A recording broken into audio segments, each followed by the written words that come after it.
Aku tidak dendam, hukum karma ada di dalam kehidupan ini. Ditulis oleh Hartanto Ardi Saputra dari lawjustice.co. Semuanya bermula pada Oktober tahun 1965, saat Heriani resmi ditahan militer di Detasemen Polisi Militer Yogyakarta. Lokasi penahanannya terletak di Jalan Gondolayu, atau lebih dikenal sebagai Perempatan Tugu Yogyakarta, yang sekarang menjadi pusat wisata Kota Gudeg. Penahanan semena-mena itu dilakukan tanpa dasar hukum yang diputuskan secara sah di pengadilan. Kurang lebih seminggu, Heriani ditahan di Denpom. Pihak militer melakukan interogasi mendalam terhadap dirinya. Kira-kira ada 20 buah pertanyaan yang diajukan, mulai dari nama, alamat, jenis kelamin, keluarga, pekerjaan dan ormas atau partai politik. Militer juga menanyakan aktivitas Heriani dalam berorganisasi.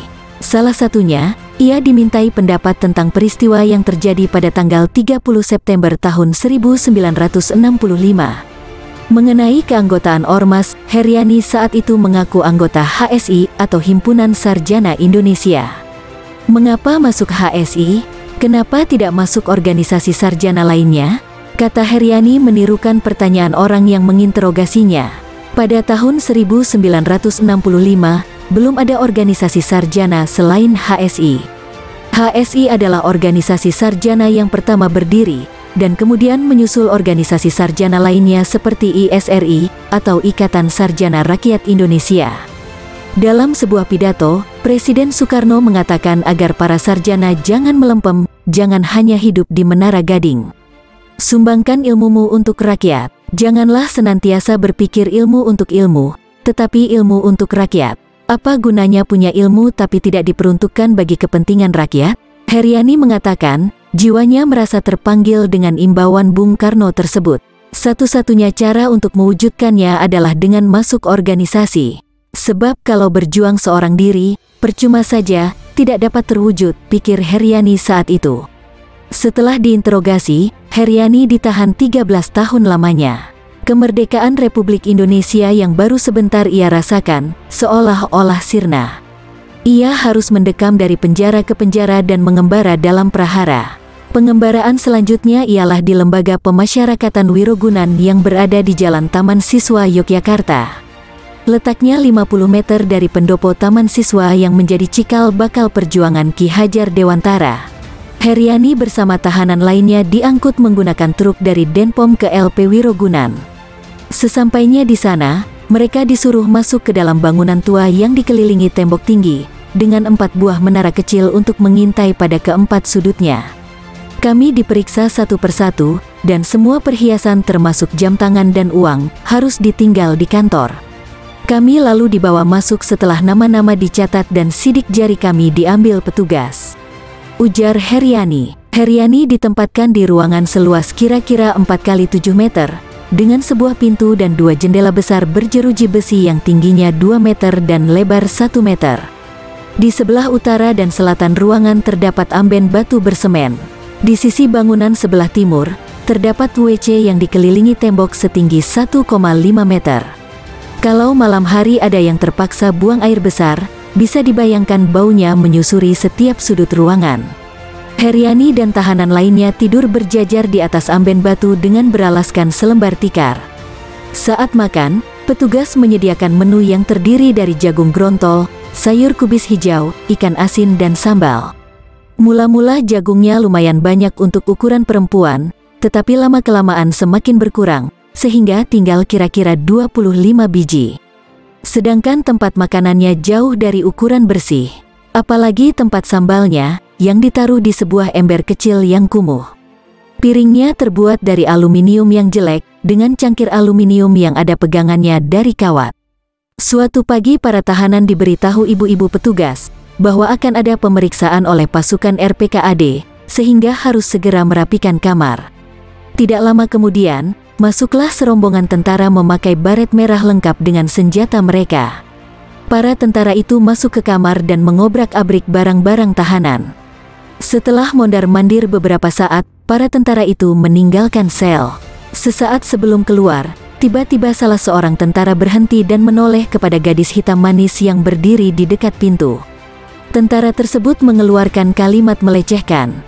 "Hei, Gerwani lubang buaya," ujarnya dengan suara menyentak. "Berapa kali kamu dimakan Auri dalam sehari?" "3 kali, Pak. Pagi, siang, dan malam," jawabnya gemetar tapi keras. Heriani dan ibu-ibu lainnya hampir tak dapat menahan tawa. Mereka geli karena lain yang ditanya, lain pula yang dijawab. Gadis itu mengira berapa kali dia diberi makan oleh Auri. Tanpa disangka-sangka, tentara itu menendang kedua kaki gadis tadi dengan sepatunya yang keras. Ampun Pak, teriak si gadis. Heriani menahan nafas seketika, tidak jadi geli melihat adegan tersebut. Demikian juga halnya dengan ibu-ibu lainnya, yang semula ingin tersenyum, menjadi kecut wajahnya. Setiap hari jumlah para tahanan makin bertambah. Tiap saat ada saja yang ditangkap dan dibawa ke LP Wirogunan. Tahanan-tahanan yang berada di Benteng Vredenburg kemudian juga dipindahkan ke sana. Benteng Vredenburg terletak di depan Gedung Agung, di pojok simpang 4 yang menuju ke keraton. Sekarang benteng itu dijadikan museum yang terkenal dengan kawasan 0 km. Bulan Februari tahun 1966, para tahanan pria terutama para mahasiswa dan anak-anak muda lainnya dipindahkan ke Nusa Kambangan. Para tahanan perempuan hanya mendengar deru mesin-mesin truk yang datang dan pergi membawa mereka keluar dari LP Wirogunan. Bulan April tahun 1966, beberapa nama dipanggil termasuk Heriani. Ada sekitar 50 orang yang dipanggil, dan mereka harus mempersiapkan diri karena akan dipindahkan. Pihak keluarga harus mengirimkan sebuah tikar dan sebuah bantal. Tidak terasa, sudah 6 bulan lamanya ia mendekam lembaga pemasyarakatan. Mereka kemudian diangkut menggunakan truk dengan terpal warna hijau. Truk tersebut berjalan menyusuri jalanan kota Yogyakarta, untuk kemudian berhenti di kantor Denpom di perempatan Tugu Yogyakarta. Selang beberapa saat, truk kembali melaju ke Ambarawa Kabupaten Semarang, Jawa Tengah. Akhirnya mereka tiba di Kecamatan Ambarawa setelah menempuh perjalanan yang cukup jauh. Masing-masing dari mereka turun satu persatu dari truk. Kemudian masuk ke halaman bangunan besar kuno bertingkat dikelilingi kawat pagar berduri. Mirip rumah Dracula seperti dalam film-film. Keesokan harinya, para tahanan yang lebih dahulu tiba memberitahu bahwa Heriani dan kawan-kawannya dari Yogyakarta akan menempati penjara tua yang disebut Bastion, salah satu tempat di kompleks Benteng Pendem. Para tahanan perempuan ini berasal dari berbagai daerah di Jawa Tengah, seperti Semarang, Salatiga, Beringin, Kopeng, Bandungan, Ambarawa, Demak, Kudus, Pati, Rembang, Kendal, Kaliwungu, Solo, Tawangmangu, Karanganyar, Pemalang, Pekalongan, Cilacap, Purwokerto, dan Purbalingga. Bastion yang berarti benteng pertahanan ini didirikan oleh Belanda pada tahun 1830. Setelah Perang Diponegoro, tahun 1825 sampai tahun 1830. Bastion letaknya menghadap ke barat laut, dan benteng induknya menghadap ke utara, memanjang dari timur ke barat. Benteng tua ini menjadi tempat tahanan politik pria yang sebagian besar adalah militer, yang jumlahnya berkisar antara 400 sampai 500 orang. Para tapol militer itu berasal dari Jawa Tengah, yaitu Yon K, Yon L, Yon D, Yon C, lengkap dengan komandannya. Selain itu ada Armet atau artileri Medan, Brigif 5, kemudian pasukan dari Salatiga. Ada pasukan yang baru saja kembali dari Kalimantan Utara. Begitu sampai di rumah, mereka langsung ditangkap dan dibawa ke Ambarawa. Beberapa mahasiswa Akabri atau Akademi Angkatan Bersenjata Militer Indonesia juga ditahan dengan tuduhan bahwa semasa mereka di SMA, mereka ikut dalam organisasi IPPI atau Ikatan Pemuda Pelajar Indonesia. Sebelum Heriani datang, jumlah tapol di Benteng Pendem kira-kira 2000-an orang. Kemudian ada yang dipindahkan, konon banyak yang dibunuh, sehingga tinggal sekitar 500 orang. Selama berada di Ambarawa, Heriani mengaku pernah satu kali diinterogasi oleh tim jaksa, yang terdiri dari 5 orang, dan diketuai oleh Jaksa Jayusman. Pertanyaan-pertanyaan yang diajukan tidak jauh berbeda. Sama dengan pertanyaan-pertanyaan sewaktu diinterogasi di Yogyakarta tahun 1965. Bedanya, sekarang ada pertanyaan tambahan, apa Anda merasa dendam diperlakukan seperti ini? Heriani berpikir, mungkin ini tanda-tanda ketakutan aparat, mengingat perilaku mereka yang begitu bengis, sadis, dan tidak berperi kemanusiaan. Mungkin mereka dibayangi rasa ketakutan, ujar Heriani. Suatu hari, petugas datang dan memanggil 17 nama termasuk Heriani. Mereka harus berkemas dan berkumpul di lapangan, tidak jauh dari klinik kesehatan dan diangkut truk tertutup meninggalkan Bastion Ambarawa. Tak terasa, Heriani telah hidup di Bastion Benteng Pendem selama 2 tahun sejak 1966 sampai 1968. Truk terus meluncur, melewati Ungaran Gombel, kemudian belok kiri, terus lagi dan akhirnya berhenti di depan LP Perempuan Bulu di Jalan Siliwangi, Semarang, Jawa Tengah. Para tahanan 17 orang tersebut, semuanya turun dan kembali harus memenuhi peraturan-peraturan penjara. Kondisi LP Bulu, seperti juga di LP Wirogunan, semua pintu tertutup rapat dan dikelilingi tembok-tembok tinggi. Heriani menempati sebuah sel yang luasnya 2 kali 2 meter, dengan sebuah amben kayu yang menempel di kedua sisi tembok. Pintu sel adalah sebuah pintu besi berjeruji, ditutupi pintu kayu yang tidak saling terkait. Di muka sel ada sebidang tanah seluas 2 kali 2,5 meter, yang kemudian menjadi tanah garapan Heriani.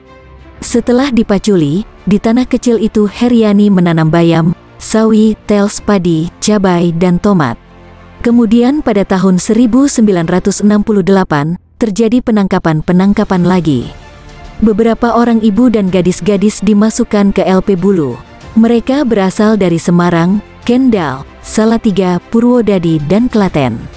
Mendengar pengalaman mereka selama disiksa, hati Heriani menangis. Siksaan terhadap mereka sungguh lebih kejam daripada pengalaman ibu-ibu di tahun 1965 yang sudah cukup kejam. Salah satu yang mendapatkan perilaku kejam dialami oleh Ibu Nik, yang profesinya sebagai bidan. Ia dipukuli, ditelanjangi dan disetrum seluruh tubuhnya. Ibu Nik ditempatkan di sel sebelah kiri, berjejer dengan sel Heriani. Heriani dapat melihat dengan jelas, kedua mata Ibu Nik merah seperti mengalami pendarahan. Kuku-kukunya membiru dan kulit tubuhnya kering. Gadis-gadis lainnya pun mengalami siksaan yang sama. Menjelang akhir tahun 1970, semakin banyak tahanan yang masuk ke LP Bulu. Ada beberapa yang dibebaskan, dan sekitar 150 orang akan dipindahkan kira-kira pada awal tahun 1971. Heriani termasuk yang dipindahkan. Tak terasa, dia telah hidup di LP Bulu sekitar 3 tahun. Heriani dipindahkan ke Pelantungan, menempati bekas rumah sakit lepra. Pelantungan terletak di daerah Sukoharjo, Kabupaten Kendal, kira-kira 90 km dari kota Semarang. Rumah sakit lepra yang terletak di daerah pegunungan, dibangun pada tahun 1871. Ketika mereka datang, bangunan itu berumur tepat 1 abad. Kompleks RS Lepra belum selesai diperbaiki, masih dalam tahap pengecatan. Untuk sampai ke sana, mereka harus melewati sebuah jembatan gantung yang sungainya berarus deras. Ada 5 buah bangsal yang masing-masing luasnya kira-kira 140 meter persegi, yaitu Blok A, B, C, D, E, dan F. Tak lama kemudian, datang tapol-tapol dari Jakarta berjumlah sekitar 30 orang. Mereka sebelumnya ditempatkan di penjara perempuan Bukit Duri. Kemudian disusul tapol dari Bandung, mereka ditahan di daerah masing-masing seperti Tasikmalaya, Ciamis dan Sukabumi. Mereka berjumlah sekitar 70 orang dan sudah tua-tua, rata-rata usia 60-70 tahun. Kurang lebih 5 tahun Heriani dan kawan-kawannya tinggal di Pelantungan, 3 orang teman mereka meninggal karena kanker. Seorang asal Surabaya, Bu Tomo, kena kanker kandungan. Berikutnya Ibu Titah, mantan pegawai Lembaga Pemasyarakatan Cilacap, terkena kanker payudara. Kemudian seorang lagi, Ibu Hadi, yang usianya mendekati 60 tahun asal Purwokerto, juga mengidap kanker payudara. Heriani sempat dipindahkan lagi ke LP Perempuan Bulu. Selang kurang lebih 2 tahun, akhirnya tiba gilirannya untuk dibebaskan pada tanggal 26 Juli tahun 1978. Heriani diberi surat pembebasan yang isinya antara lain menyatakan bahwa sampai saat ini berdasarkan bukti-bukti menurut hukum, belum dapat diyakinkan bahwa dia terlibat dalam peristiwa G30S. Kisah Heriani merupakan nestapa di Indonesia, dipenjara 13 tahun lamanya tanpa suatu proses hukum. Kebebasan, kemerdekaan hidup, dan bahkan pekerjaannya sebagai dosen UGM, direnggut tanpa ada proses pemulihan nama baik. Pasca menghirup udara bebas, kemerdekaan Heriani sebagai manusia masih dihantui bayang-bayang militer. Bagaimana tidak, ia masih harus wajib lapor ke Koramil TNI AD. Selain itu, hari-harinya masih terus diawasi oleh Intel. Aku tidak memiliki rasa dendam kepada mereka. Kalau aku dendam, maka aku sama seperti mereka. Aku hanya percaya bahwa hukum karma itu ada dalam kehidupan ini. Pungkas Heriani menutup cerita.